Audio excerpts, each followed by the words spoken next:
You're back. Good. What can I help you with at this late hour? It's night, don't you ever sleep? Matter of fact, I don't. Why is that? I have a medical condition of my own. Nothing unusual, though. I'm old, you see. Old, huh? I think I have that too. Don't worry. It's curable.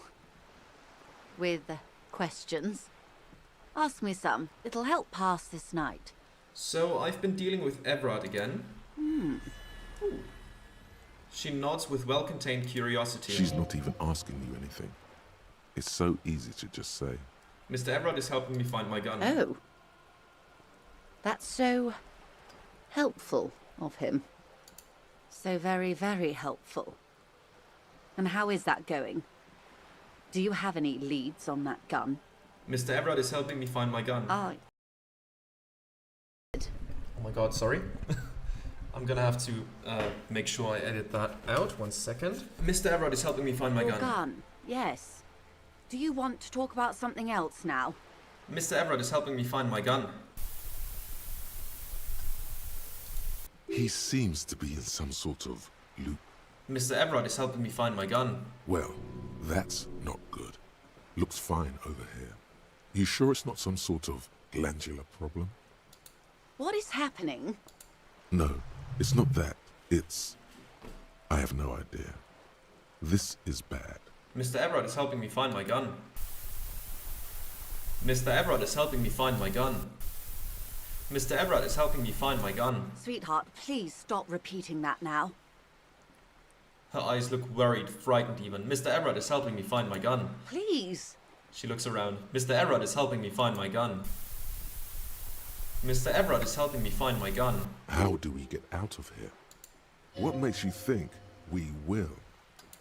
Yes, Mr. Everard. This gossiping idea was terrible on my part. I take it back. Mr. Everard is helping me find my gun. The woman scans her surroundings as though a neurologist might magically appear. Mr. Everard is helping me find my gun. Fear seeps into you as you say it. Your skin crawls. Mr. Everard is helping him find his gun. Mr. Everard is helping me find my gun. Do you want me to take you to a hospital? Sir? Things were going so well before. There's no other option. The process must be interrupted. You think we should turn him off and back on again?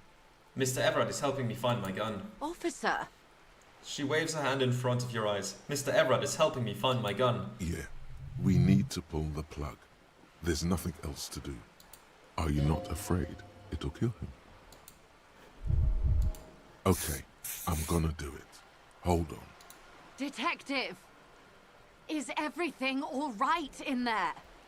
What happened? Judging from your tone of voice, probably not. I'm great. Are you alright? I'm great. Are you alright? I'm much better now that you're back. You seem to be caught in some sort of loop. Loop?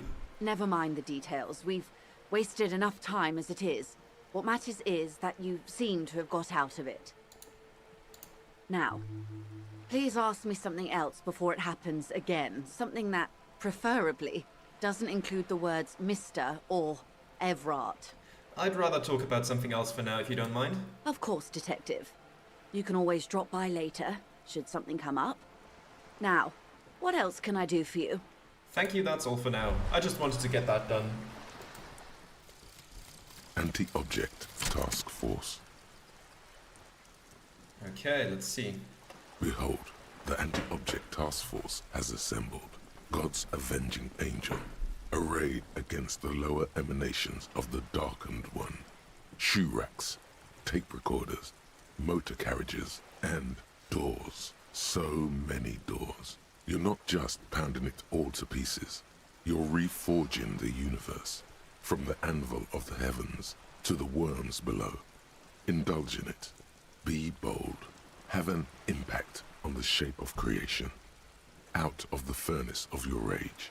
A new reality. Also, you should trash your room again. Good idea.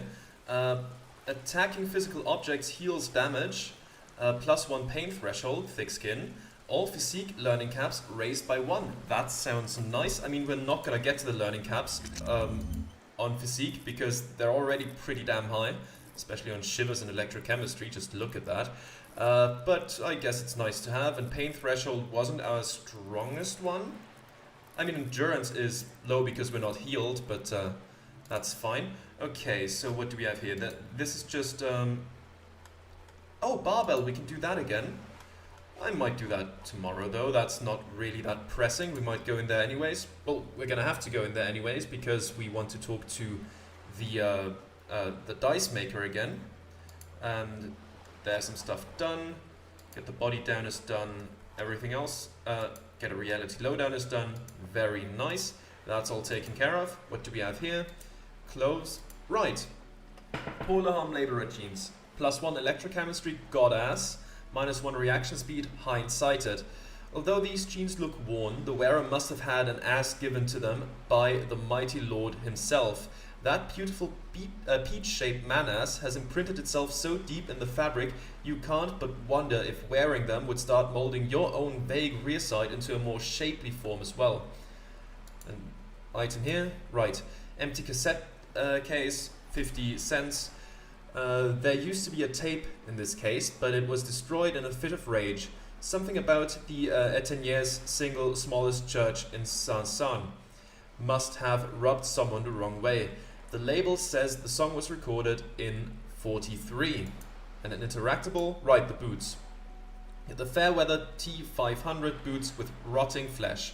Don't smell these boots. Better yet, don't even think about them. Unless it's to think about how you're going to get them clean, that is. For now, they're unsellable, unwearable, and just downright disgusting. We can interact with them, though. These boots were probably left on the corpse because they were impossible to pull off while it was hanging. They're not exactly pleasant to look at right now, much less smell. Look the boots over carefully. Graceful whirls cover the boot's glossy surface. These will be gorgeous once you get them clean. Look at the soles of the boots. Fairweather T500 VE is imprinted under each heel. Look inside the boots. Still, just pieces of sock and rotten cadaver. Let's put them away. Okay, and now let's go and clean them if possible. In the Whirling in Rags kitchen, I'm sure they're going to be just happy about that turn of events. God is going to love me for that, if he ever finds out. So, yeah. Let's just do that. Let's get that done. Okay, this is just the viewer. That's not something we need right now. There don't seem to be anything right around here. Okay, let's go inside. And let's run back here. There's a pot. This industrial gas-powered stove has been used to prepare food for many hungry hostel guests. There are several pots and pans on hand. Check out the A cookware. commercial pot draws your attention. It's very large, gigantic even. It could be used to make enough stew to feed an entire city, and also to boil a putrid pair of death boots. Let's check out the cleaning supplies. There is a variety of soaps and bleaches in the cabinet to the left of the stove. There is also a bottle of white vinegar in the cabinet next to the fridge. The boots are really disgusting. Pour some dish soap and the bottle of white vinegar into the pot. The delicious smells of cheap soap and vinegar waft up from the pot. All right now, chef. Light up the stove and boil them. Add water and the boots to the pot. Bring it all to a nice boil. The strong smell of vinegar forces you to step away from the pot. The water slowly comes to a boil. Let's wait. Strips of polymer fabric and human tissue separate from the lining of the boots. They float to the bubbling surface. Beautiful. A 2-course dinner of rotten flesh and hardened ceramic. Wait some more. The boots look cleaner and cleaner. Those bits of human flesh are beginning to look cooked.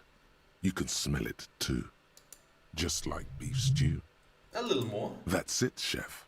The boots are as clean as they're going to get. Steam, dense with the smell of strange meat, disappears into the vent above the stove.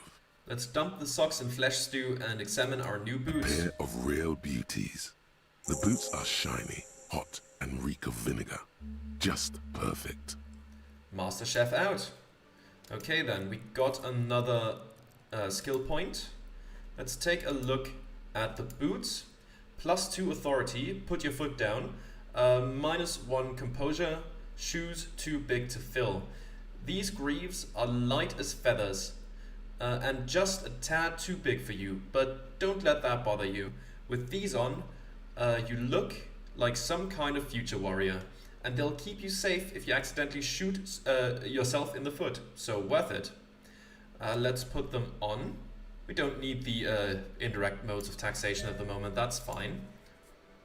Okay, there we go. Put those on.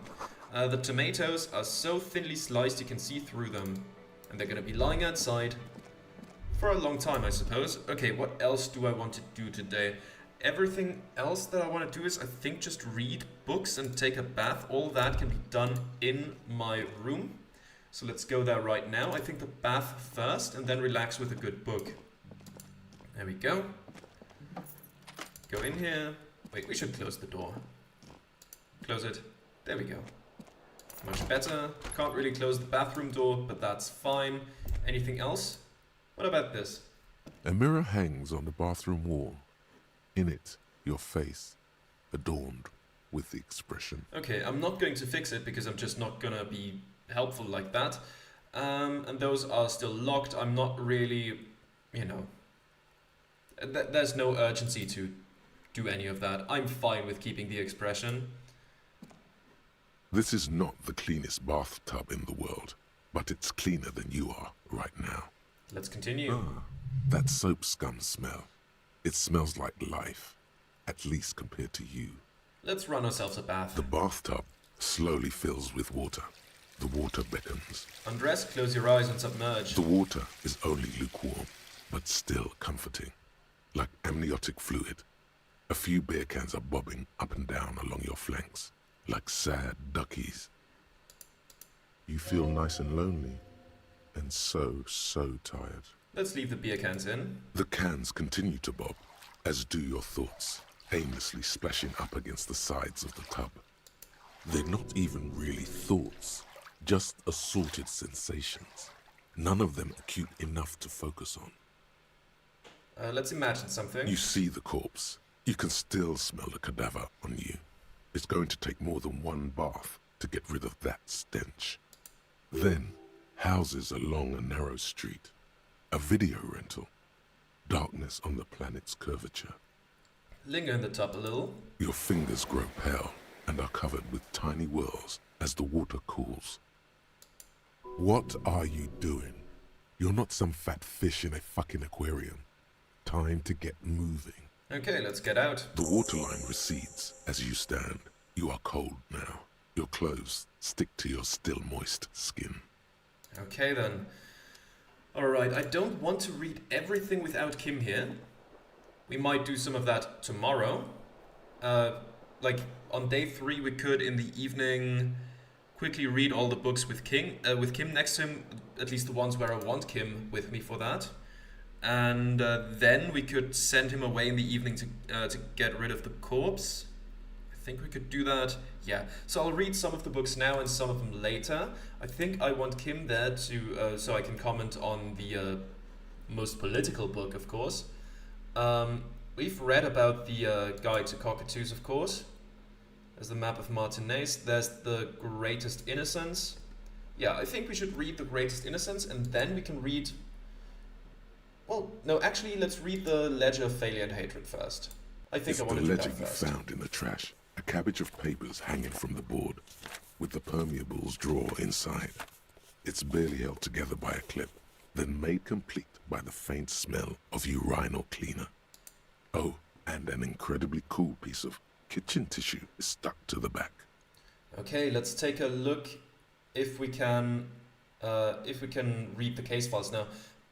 We don't have any cigarettes anymore, and Frit is sadly closed, so we're gonna have to try it like this. Yes, there we go. At last. You find a way to piece them together using the alphanumeric code on the margin. HDB 41, date of initialization and time of arrival on the scene. followed by the title.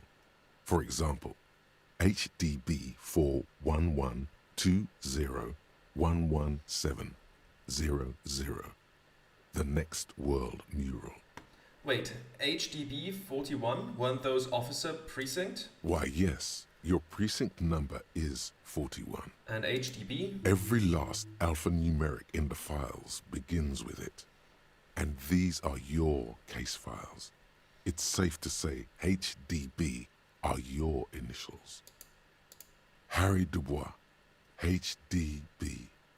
Still feels like there's something missing from that. I think what you meant to say was RAC, Raphael Ambrosius Cousteau. Yeah. No, the alphanumeric begins with HDB. Good. How long does it take to read one of these Raphael stamped cases?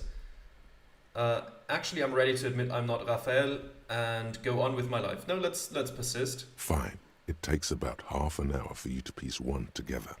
Mr. Okay. Raphael, which one do you want?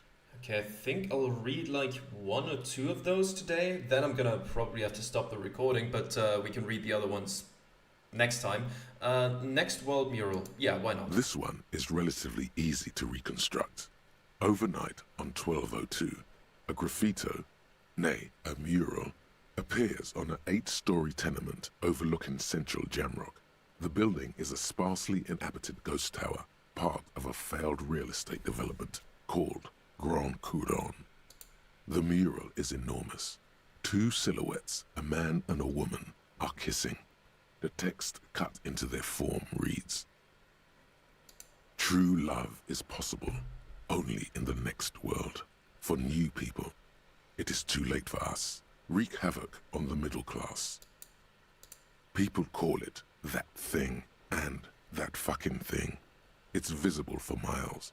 In 2 days, the station's complaints desk gets clogged with requests to remove the bummer. You and your partner are assigned to the case. The graffito crew is easy to track down. Only the belles-lettres have the literage of industrial paint to cover the surface. One of the graffito artists is rumored to be rich. They take responsibility for the execution, but not the design. The ideologue of the Next World Mural, as the crew calls it, remains an unknown. Wait, do I ever find out who came up with it, or read on? Do I ever find out who came up with it? The case files do not show you finding the author of the design. Let's read on then. The crew agrees to clean up after themselves. However, your partner, JV, is against the removal, citing public support for conservation. This leads to a debate in Precinct 41, which then spreads to the streets of Jamrock, ending in a rare plebiscite organized by you and the rest of Row 3. The 9,000 people subjected to the mural's message, all of Lakeside, Central Jamrock, and Villalobos, plus half of the eminent domain, participate in the vote. Although the case begins with what appears to be a lot of rambling on the streets as to how juvenile and stupid the mural is, given a choice between 2 options. I mean, I'm all for art like that. So this, you know how fascists and art are. If it's in any way challenging, then it's a big no. So I suppose he's gonna be against it. A staggering 78% of voters choose to keep it. Turns out the opposition were a loud minority, and that love truly is possible in the next world for new people, and it is too late for us. All that remains is to wreak havoc on the middle class. The middle class are not to be blamed, it's human nature. I like it, but can't we wreak havoc on other nations instead? I must have voted and possibly even lobbied to remove the thing because I don't believe in that rubbish one bit. Let's go with the worst option. Did someone ask what you believe in, man with the smelly toilet ledger? What do you want to tackle next? Or are we done? Let's just do the unsolvable case right now. AKA Leslie and Burke. AKA the public indecency drunk and the property damage drunk is a cursed case. It has been passed from unsuspecting officer to unsuspecting officer for 10 years. On January 29, the unsolvable case made its way to you, Why you accepted it, it is unclear. Every officer, and indeed most civilians in Jamrock, know it's unsolvable. You were so drunk you didn't remember what it was when you signed on. That, or you were high. Probably both, knowing my track record here. Leslie will always take his pants off when he's drunk. Burke will always trash everything. It's just what they do. It is their nature. You cannot change the nature of a man. And you can't lock them away because public indecency and small-scale property damage are not punishable by incarceration. The only way for Leslie to stop flashing his genitals to bypassers and for Burke to stop dismantling signage and rear-view mirrors would be for them to stop drinking alcohol, which, in their 40s or 50s, it's hard to tell because of their distorted features, is a medical improbability on par with you ceasing to produce the expression. And we're most likely not gonna get rid of it in this playthrough, so that tracks. I also didn't get rid of it in the last playthrough because my electrochemistry stat was absolutely pitiful. So yeah, I guess that's gonna have to wait for the not confirmed but possible third playthrough. Could we just keep them off the streets? You would think that, but you're wrong. Where's the fun in exposing your genitals or breaking stuff in your own home? No, Leslie and Burke are on the corner of Main Street and Perdition, because that's where the action is. Let's proceed. Threatening, fines, dragging them to the station, locking them up in the hellholes they live in, locking them up in the station, hypnotherapy, even trying to get the local gang of Zemyaki to take them out. The Zemyaki gave them ethanol, so Burke and Leslie would expose and rampage even harder. You tried it all, and still the complaints wouldn't stop, as they hadn't stopped for 10 years. It's plain to see from the files that you, Satellite Officer JV, and Special Consultant TH had more important cases to attend to. You uncover cross-reference to several ongoing investigations, each brought to a standstill every time you drive down Main Street. Because there they are, on the corner of Perdition. And what is Leslie doing? I mean, he's the public indecency drunk, but just to see what happens when I get it wrong, let's press property damage. No, that's Burke. Leslie's shtick is flashing his genitals, remember? How will you ever solve the unsolvable case if you can't even get that straight? Well, turns out it's pretty simple. The case becomes considerably less comic one day when Burke takes a swing at your ledger. He must have confused it with the property he likes to damage. But the joke's on him. You're also drunk. Drunk out of your mind on potent Pilsner. You slam the hardened plastic board in his face, then proceed to beat him unconscious with it. Jesus. In the process, the ledger sustains damage. The compartment within, reserved for permeable documents, is jammed shut. You stop your assault on the now unconscious Burke to open it, but are unable to do so. The officer began to cry, reports Leslie, who, at this point, is tending to Burke. Kill them. They broke it. Half-Light, calm down. He came at us, and at us. I think he was trying to kill Burko. While trying to kill Burko, you slowly come around. The permeables compartment is open. You've smashed it open on poor Burko's kneecaps. The good news is, Burke can't walk anymore. Can't get out of his apartment, an invalid. With Burke to tend to, Leslie cuts back on the indecent exposure. Maybe he flashes his genitals to Burke. Who knows? But both drunks are off the street. The complaints stop. The unsolvable case is solved. Jesus. What, a horrible story. Which is also why the officer responsible narrowly escapes a disciplinary hearing. The end. Typical cop stuff, I suppose. Does that sound like a Raphael something Costo to you, sir?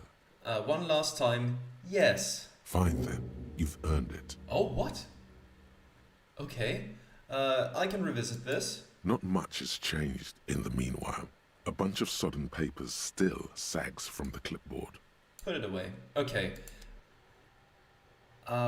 Detective Cousteau, temporary research bonus, -2 conceptualization, an idiotic idea. Research time 2 hours and 30 minutes. Detective Raphael Ambrosius Cousteau, when you say it, it feels like you're taking a bite of lemon meringue while sitting on a terrace of a seaside cafe on a cool summer day in Sur-la-Clève. It's everything you're not. You haven't created many things during your stay in Martinez, but you've created this.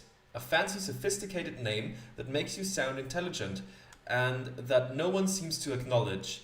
Don't you feel like you deserve a reward for coming up with something so special? And what would that reward be? Well, I guess we'll find out because I'm internalizing that. And if we come across other good stuff that we might want to put in there, we're just gonna have to see which ones we're gonna get rid of. And that's fine. Okay. And with that, I think I'm gonna have to call it a day. Thank you very much for watching, and I'll see you next time. Goodbye.